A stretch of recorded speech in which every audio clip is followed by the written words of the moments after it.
బండి సంజయ్ గారు అడుగుతున్నారు కేసీఆర్ కేటీఆర్ని ఎందుకు అరెస్టు చేస్తలేవని. నేను అడుగుతున్న బండి సంజయ్ని, ఇవాళ కేసీఆర్ కేటీఆర్ని అరెస్టు చేయాలంటే టెలిఫోన్ ట్యాపింగ్లో పారిపోయి అమెరికాలో దాచుకున్న ప్రభాకర్ రావు శ్రవణ్ రావును పట్టుకురావాలి. ఇది రాష్ట్ర ప్రభుత్వం చేసే పని కాదు, కేంద్ర ప్రభుత్వం హోంశాఖ చేయాలి. 10 నెలలు అయింది మీకు లేఖ రాసి రెడ్ కార్నర్ నోటీస్ ఇచ్చి ఆయన వివరాలు ఇచ్చి అమెరికాలో ఉన్న ప్రభాకర్ రావును శ్రవణ్ రావును ఎందుకు మీరు పట్టుకొస్తలేరు బీజేపీ వాళ్ళని నేను అడుగుతున్నా. మీ చీకటి ఒప్పందంలో భాగంగా కాదా ఈరోజు ప్రభాకర్ రావు శ్రవణ్ రావును తెలంగాణకు పట్టుకొస్తే కేసీఆర్ కేటీఆర్ జైల్లో ఉండాలి, చెర్లపల్లిలో చిప్పకూడు తినాలి. కాబట్టే ఢిల్లీకి వచ్చి చీకట్ల మీ కాళ్ళు పట్టుకుంటే మీరు కాపాడి ప్రభాకర్ రావును ఇవాళ శ్రవణ్ రావును అమెరికాలో దాచిపెట్టింది నువ్వు కాదా బండి సంజయ్ గారు. నేను అడుగుతున్న బండి సంజయ్ని, కేంద్ర హోంశాఖ సహాయ మంత్రి నువ్వే కదా, ఎప్పటి లోపల ప్రభాకర్ రావును తెస్తావు, ఎప్పటి లోపల శ్రవణ్ రావును తెస్తావు, వాళ్ళని తెచ్చి మాకు అప్పచెప్పు. కేసీఆర్ కేటీఆర్ని అరెస్టు చేస్తామా లేదా మేము చెప్తాం. మేము గొర్రెల స్కామ్ జరిగితే మేము కేసు కడితే ఉన్న పేపర్లన్నీ ఈడీ తీసుకుపోయింది. మేము ఫార్ములా ఈ రేస్ కార్ల కుంభకోణం కోట్ల రూపాయలు దేశాలు దాటి ఇతర దేశాలకు కేటీఆర్ తరలిస్తే మేము కేసు కట్టంగానే ఈడీ ఆ పేపర్లు కూడా తీసుకుపోయింది. నేను అడుగుతున్న బండి సంజయ్ని, ఈడీ కూడా నీ కిందనే వస్తుంది. ఫార్ములా ఈ రేస్లో కేటీఆర్ని ఈడీలు ఎప్పుడప్పుడు అరెస్ట్ చేస్తారో చెప్పు. గొర్రెల స్కీమ్లో బీఆర్ఎస్ వాళ్ళని మీరు ఎప్పుడు అరెస్ట్ చేస్తారో చెప్పుండ్రి. విదేశాలలో టెలిఫోన్ ట్యాపింగ్లో ఉన్న ప్రభాకర్ రావును శ్రవణ్ రావును ఎప్పుడు తీసుకొస్తావో చెప్పుర్రి. మేమేమో కేసులు కట్టాలి, మీరు ఆ కాగితాలు సంకలు పెట్టి తీసుకెళ్ళి చీకట్ల ఢిల్లీకి పిలుచుకొని మీరు వాళ్ళతోని గూడు పుటాని చేసి టెలిఫోన్ ట్యాపింగ్ ఏమో పార్లమెంట్ ఎన్నికలల్లో లెక్కలు సెట్ చేసుకురు. పార్లమెంట్ ఎన్నికలల్లో బీఆర్ఎస్ వాళ్ళు అనామకులను పెట్టి డిపాజిట్లు జప్తు చేయించుకొని మీకు 8 ఎంపీలు ఇచ్చారు. ఇప్పుడు ఫార్ములా ఈ రేస్ అదేవిధంగా గొర్రెల స్కీమ్ని అడ్డం పెట్టి ఇవాళ ఎమ్మెల్సీ ఎన్నికలలో అభ్యర్థి పెట్టకుండా మీరిద్దరు కలిసి ఒప్పందం చేసుకున్నారు. ఇదేనా అని నేను అడుగుతున్న బండి సంజయ్ గారిని. ఇట్లనేనా మీరు కాపాడేది బీఆర్ఎస్ వాళ్ళని? మీరు చేస్తున్న పని ప్రజలు అమాయకులు అనుకుంటురా, ఎవరికి అర్థమైతలేదా అనుకుంటురా అని నేను అడుగుతున్నా. అదేవిధంగా కిషన్ రెడ్డి గారు ఇవాళ ఆయన సికింద్రాబాద్ నుంచి ఎంపీ, మెట్రో రైళ్లు ఎందుకు క్యాబినెట్లో ఆమోదం పొందుతలేదు? ఒక్కసారి క్యాబినెట్లో ఆమోదం పొందితే నాకు లోన్లు తెచ్చి మెట్రో నిర్మించడానికి అవకాశం ఉంది.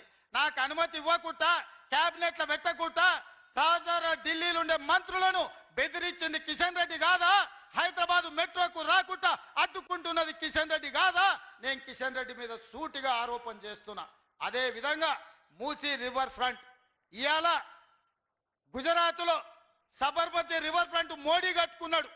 అదేవిధంగా వారణాసి ఉత్తరప్రదేశ్లో మోడీ ఎంపీగా ఉన్న తర్వాత అక్కడ ఇవాళ నమో గంగే ప్రాజెక్టు పేరు మీద ఇవాళ అక్కడ మీరు గంగా మీద ప్రక్షాళనకు 1000 కోట్లు ఖర్చు పెట్టారు. నిన్నగాక మొన్న ఢిల్లీలో యమునా నదిని ప్రక్షాళన చేస్తామని ఢిల్లీ ప్రజలకు చెప్పి ఢిల్లీలో ప్రభుత్వాన్ని ఏర్పాటు చేసుకున్నారు. ఉత్తరప్రదేశ్లో గంగా నదిని ప్రక్షాళన చేస్తారు, గుజరాత్లో సబర్మతి నదిని ప్రక్షాళన చేస్తారు, ఢిల్లీలో యమునా నదిని ప్రక్షాళన చేస్తారు.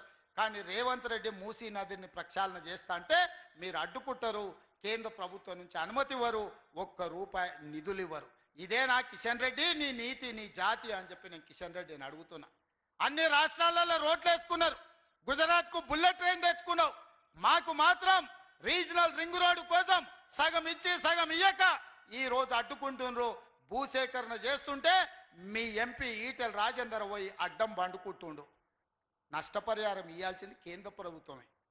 నిధులు నితిన్ గడ్కరీ నుంచి లేకుండా Etela Rajender regional ring road పని జరగకుండా రోడ్డుకు అడ్డం పడి అడ్డుకుంటుండంటే తెలంగాణ అభివృద్ధి జరగొద్దు, తెలంగాణ దివాలా తీయాలి.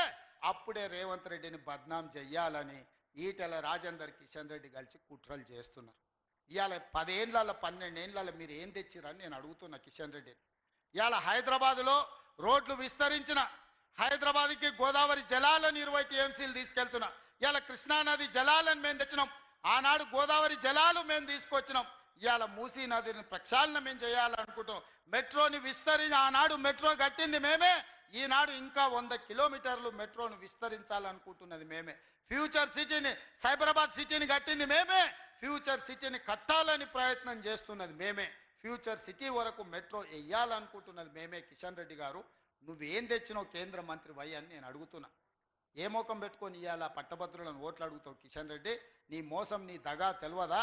నేను కూడా 2019 నుంచి 24 వరకు ఎంపీగా చేసిన.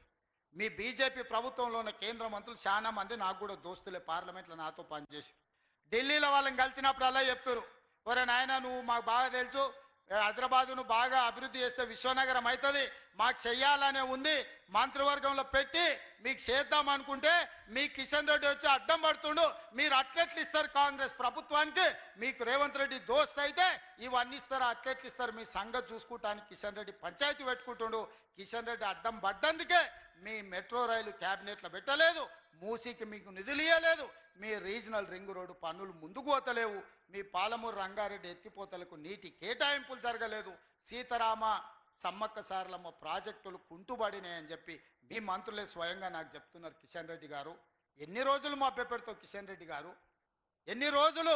నా మీద కోపం ఉండొచ్చు, కాంగ్రెస్ మీద నీకు పగ ఉండొచ్చు, కానీ 4 కోట్ల తెలంగాణ ప్రజలు ఏం చేశారు? ఎందుకు అభివృద్ధిని అడ్డుకుంటున్నావు అని నేను కిషన్ రెడ్డిని అడుగుతున్నా.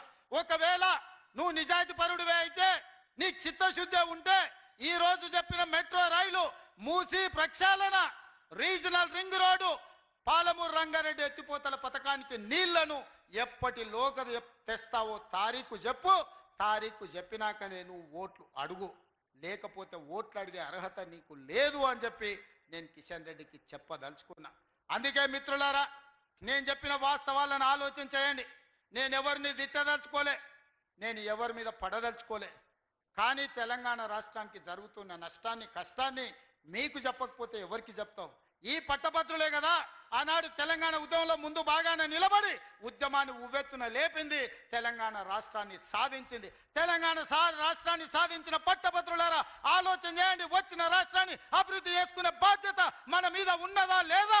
అడ్డొచ్చిన అవసరమైతే తొక్కుకుంటైనా, ఎన్నికల్లో డిపాజిట్లు జప్తు చేసైనా తెలంగాణ రాష్ట్రాన్ని అభివృద్ధి చేసుకుందామని నేను విజ్ఞప్తి చేస్తున్నా.